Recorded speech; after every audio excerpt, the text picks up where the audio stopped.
그러면 이 서양 미술에서 이 내러티브를 어떻게 사용했는지 한번 살펴볼게요. 그리고 문학과 미술의 내러티브가 어떻게 다른지 그거를 한번 살펴보기로 하죠. 문학은 아무래도 좀 직접적으로 내러티브가 필요한 장르죠. 뭐 영화나 드라마도 다 마찬가지겠죠. 문학의 내러티브는 시간적 추이에 따라서 연쇄적인 인과관계로 이루어지지만 미술의 내러티브는 정지된 공간에 고정된 이미지로 표현된다. 그렇죠? 당연한 얘기죠. 근데 이 미술이 문학의 내러티브를 위해서 봉사할 때 사파가 된다는 거죠.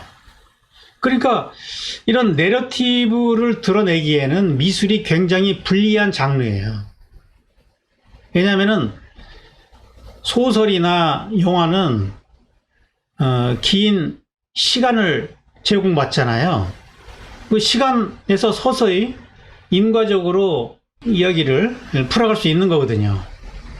근데 미술은 한 번에 공간을 통해서 그런 서사적인 내용을 말해야 되기 때문에 굉장히 불리하고 어려운 거예요.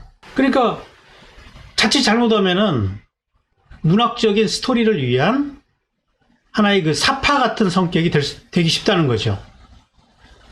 예를 들어서 여기 이 작품은 티치아노, 16세기 화가인 그 티치아노가 그린 바쿠스와 아리아드네, 그리스 신화 얘기죠.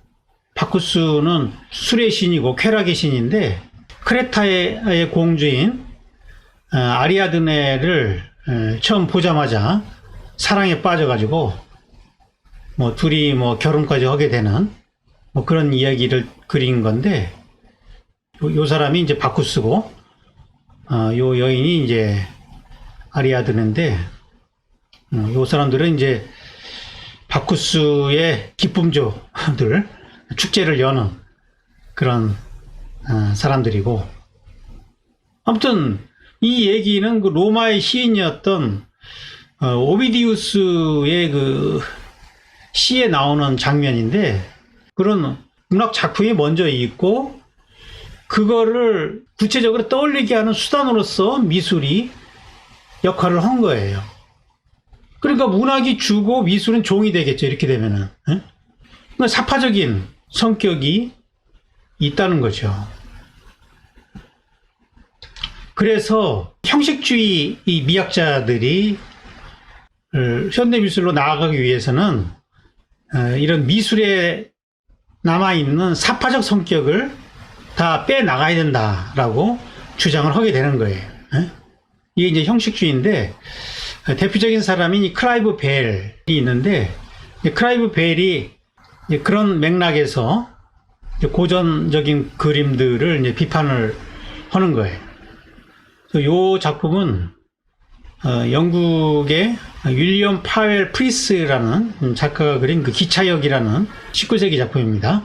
그러니까 19세기면은 영국이 이제 그 산업혁명 이후에 굉장히 그 경제가 발전을 하고, 그러면서 런던에 기차역이 만들어지고 산업이 이제 발달을 하게 되는 거죠. 건축도 그렇고.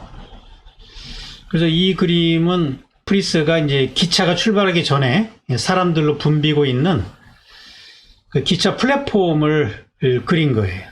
여기 보면은 이제 이 사람이 프리스 자신이고 자기 가족들도 그리고 있고, 그 당시에는 기차역이 굉장히 화려하게 지어놨어요. 19세기에 바뀐 새로운 그 풍속을 그린 작품이기 때문에 이 프리스를 그 영국의 호가스라는 위대한 그 풍속화가 이후에 가장 그 중요한 풍속화가로 그렇게 꼽고 있죠. 근데 이제 클라이브 벨이 이런 프리스의 작품을 신랄하게 비판을 하는데, 관점이 뭔가를 한번 읽어보겠습니다.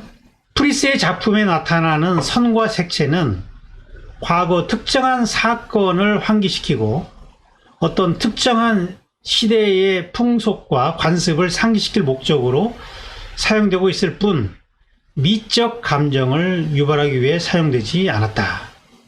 하나하나의 형태와 형태 간의 관계는 순수 감각의 대상이 아니라 자신의 감정과 생각을 전달하기 위한 수단에 머무르고 있다. 자, 저기 그린 형태나 선과 색채 이런 조형 요소들이 사건이나 풍속을 드러내기 위해서 사용됐다는 얘기예요. 그러니까 사파적이라는 얘기죠. 순수하게 미적으로 사용하지를 않았다는 얘기죠. 그죠? 그 다음에 이 형식주의 미학을 발전시킨 사람이 로저 프라이라는 사람이 있어요. 로저 프라이. 이분은 이제 영국 사람인데 미술 관장도 하고 전시 기획도 하고 그런 분인데, 근데 구체적으로 이분도 이제 그런 사파적인 성격을 비판을 하고 자기가 바라보는 그 형식주의 미학의 관점에서 고전 시대의 작품 중에서도 괜찮은 작품과 사파적인 거를 골라내는 거죠. 그러면서 이제 렘브란트는 굉장히 좋게 얘기를 해요. 왜냐하면은 그 렘브란트 그림은 어떤 사건을 그리고는 있지만 렘브란트의 그림에서의 주제라는 것은 빛을 통해서 어떤 정신성을 드러내 보이고자 했다는 거죠. 밝음과 어둠의 그 빛의 그라데이션을 통해서 어떤 정신적인 가치를 표현하고자 했기 때문에 렘브란트는 그런 측면에서 높게 평가합니다. 프라이의 글을 한번 읽어볼게요. 렘브란트는 영혼을 지각하는 뛰어난 능력을 소유하고 있고 단순한 재현이 아니라 심리적 통찰이 형식에 의해서 성취될 수 있다는 것을 보여주었다. 주제가 빛을 통해서 정확하게 고양된 정신의 인상을 보여주고 있다. 빛을 통해서 어떤 정신성을 드러내고 있기 때문에 이거는 사건은 그랬지만 높게 평가를 하고 있는 거죠. 아까 프리스의 그림 같은 거는 어떤 사건을 자꾸 환기시키려고 했는데 그러면 이제 재현이 되지만 이거는 주제가 좀 다르다고 보는 거예요. 그 다음에 세잔의 그림도 굉장히 높게 평가를 해요. 자, 세잔은 어떤 방식으로 보는지 프라이의 글입니다. 세잔은 외관의 베일 뒤에 숨겨진 실제를 필사적으로 연구하는 데 전념했다. 저런 그 형태들 너머에 있는 본질적인 형태, 원이나 원기둥, 원뿔 같은 그런 기하학적인 본질을 추구했다는 거죠. 이 점이 바로 형식에 관한 그의 모든 발언에 엄청난 거의 예언자적인 의의를 부여한다. 그래서 이 세잔에 이르면은 사람들의 얘기가 나오지만 저 사람들이 실제 어떤 신화나 역사에 등장하는 사람들이 아니고 자신이 화면을 구성하기 위한 용도로 사람들을 하나의 원통으로 보고 저렇게 좌우대칭으로 삼각형의 구도로 짜들어가는 거죠.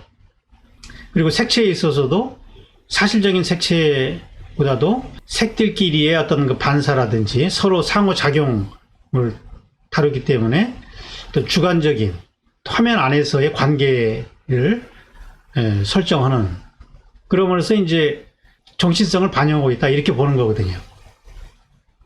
그러니까 어떤 실제 사건이나 현상을 설명하기 위한 그림이 아니라 화면 안에서 어떤 기하학적인 본질이라든지 어떤 자율적인 구조를 탐구하고 있다라고 보는 거예요. 화면의 자율성이죠. 그러니까 형식적 자율성. 그럼으로써 이제 사파로부터 빠져나온다는 얘기죠. 자, 근데 이제 같은 후기 인상주의라도 고호에 대해서는 아주 비판적으로 봐요. 왜냐하면은 고호는 어떤 자기 감정을 담고자 했다는 얘기죠. 감정. 응? 자, 프라이의 글을 읽어보겠습니다. 그의 기질에서 추적되듯이 고호는 결국 영감이 풍부한 사파가였다. 응? 고호 그림도 사파로 보는 이유는 그 원본이 고라는 인간의 감정이 있기 때문에 그 감정을 옮기려고 했다는 거죠. 그러니까 레퍼런스가 밖에 있는 거는 다 사파라고 보는 거예요. 프라이의 관점에서 보면은. 그렇게 안 되려면 화면 안에서의 자율적인 형식 자체가 의미를 가져야 된다는 얘기예요. 좀 더 읽어볼게요. 그는 최초의 필력에 모든 것을 건다. 그리고 우리는 거기서 더 높은 계시를 찾는 것은 무의미하다는 사실을 알게 된다. 확실히 그는 예술가라기보다는 주목할 만한 인간이었다. 그 삶이 드라마틱하고 그 드라마틱한 그 삶의 감정을 표현을 하기 때문에 그 레퍼런스가 자기 감정이 된다는 얘기예요. 그러니까 그런 맥락에서 이 프라이는 고흐도 사파적이라고 보는 거죠. 형식주의자들의 지금 그 관점을 우리가 보고 있는 건데, 이제 이런 로저 프라이의 관점을 좀 더 극적으로 끌고 간 사람이 누구냐면은 클레멘트 그린버그. 이 그린버그에 오면은 더 극적으로 자율성의 문제를 주장하게 되는 건데, 그린버그가 그 러시아 화가인 그 일리아 레핀하고 피카소를 이제 비교하는 그런 글이 있는데 한번 읽어볼게요. 레핀의 그림처럼 대상을 사실적으로 제한한 그림은 감상자로 하여금 그림 속의 대상과 외부 세계의 대상이 일치하는데 즉각적으로 반응하여 만족을 느낀다. 반면에 피카소의 그림은 외부 대상과 연계시키기에 앞서 선이나 색채에 주목하게 하고 그 선과 색채가 제시하는 의미를 성찰하게 한다. 피카소가 원인을 그렸다면 레핀은 결과를 그렸다. 아방가르드 예술은 언제나 과정을 모방하지만 키치는 결과를 모방한다. 이게 이제 아방가르드와 키치라는 글에서 한 얘기인데, 그러니까 피카소는 아방가르드라고 보는 거고, 레핀은 이제 키치적이라고 보는 건데, 그 키치를 정의하는 그 논리가 뭐냐면은 결과를 모방한다는 거죠. 아방가르드는 과정을 모방하는 것이고. 그러니까 저렇게 레핀의 그림은 사실적으로 아주 잘 그렸지만 실제 사건과 일치하게 만드는 재현적인 그림이라는 얘기죠. 이런 고전 예술들을 지금 문학에 봉사하는 사파라고 보는 것이고, 여기에서 빠져나와서 미술이 자율적이 되려면은 그냥 순수하게 미술의 요소가 뭐예요? 선이라든지 색이라든지 그런 조형 요소들로 뭔가 의미를 만들어내야 된다는 얘기죠. 자, 지금 왜 현대미술이 이 서사가 빠져가는지를 지금 설명드리고 있는 겁니다. 여기서 이제 한 단계 더 나가면은 이렇게 완전히 빠져버리는 거죠. 평면적이 되는 건데, 자, 그린버그 얘기를 더 들어볼게요. 그린버그가 클리포드 스틸을 굉장히 중요한 작가로 보는데, 클리포드 스틸은 전통적인 명암 대비에서 벗어나서 명암의 구성과 관계없이 순수히 색의 대비를 통해서 작용할 수 있는 색채의 가능성을 열어보였다. 그는 색채와 그에 인접한 색채 간의 명도 대비를 좁힘으로써 형상의 테두리가 덜 분명해질 수 있음을 인식할 수 있었고, 이러한 인식은 화가로 하여금 깊이에 대한 충만한 일루전이 없는 상태에서 자유롭게 선을 긋고 구성할 수 있게 해주었다. 자, 그러니까 이제는 완전히 어떤 원근법이나 명암법이 없이 저렇게 색면들의 대비만 가지고 그림이 될 수 있는 그 길을 열어보였다는 거죠. 물론 이 출발은 뭐 모네의 그 인상주의부터 뭐 이런 요소들이 나오지만, 모네의 그림에는 아직 외부 대상이 남아 있었잖아요. 근데 그거를 완전히 걷어내가지고 그냥 색면끼리의 만남 그 자체, 이게 색면회화가 되는 것이고, 그냥 회화의 가장 중요한 고유한 특징인 이 평면성이 드러나고 있다라고 보는 거예요. 이렇게 되면은 여기에서는 이제 이야기가 완전히 빠져버리게 되는 거죠. 그래서 그린버그가 이렇게 얘기합니다. 회화가 모더니즘이라는 명분 하에 그 스스로를 비판하고 정의 내리는 과정에서 가장 근본적인 것은 화면 지지체의 평면성은 결코 벗어날 수 없다는 점을 강조한 것이었다. 회화 예술에서 평면성만이 고유하고 독자적인 특징이다. 왜냐하면 그 3차원적인 일루전이라는 것은 그 회화의 특성이 아니라 조각의 특성인 거죠. 3차원성이라는 거는.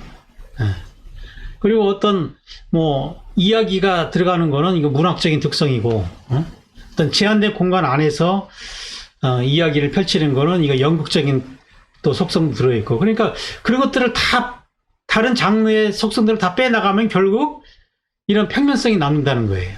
회화는 점차 모방과 문학적 요소를 제거하고 사실적인 모방에서 비롯되는 회화와 조각 사이의 혼란을 제거하여 자율성에 도달했다. 그래서 이제 이것만이 이제 회화의 자율성이라고 얘기를 하는 건데, 그래서 이제 이 바렌 뉴만의 뭐 이런 작품이나 로스코의 작품에 보면은 완전하게 이야기가 빠지고 그냥 생면으로 이루어진 작품이 미술이라고 주장을 하게 되는 거죠.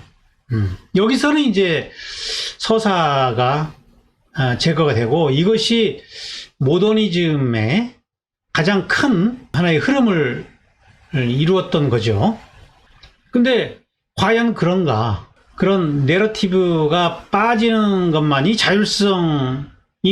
이 점을 우리가 생각할 필요가 있는 것이고, 그렇다면은 우리나라 미술에서는 이런 그 서사의 문제를 어떻게 해결했는가? 그걸 한번 살펴볼 필요가 있겠죠.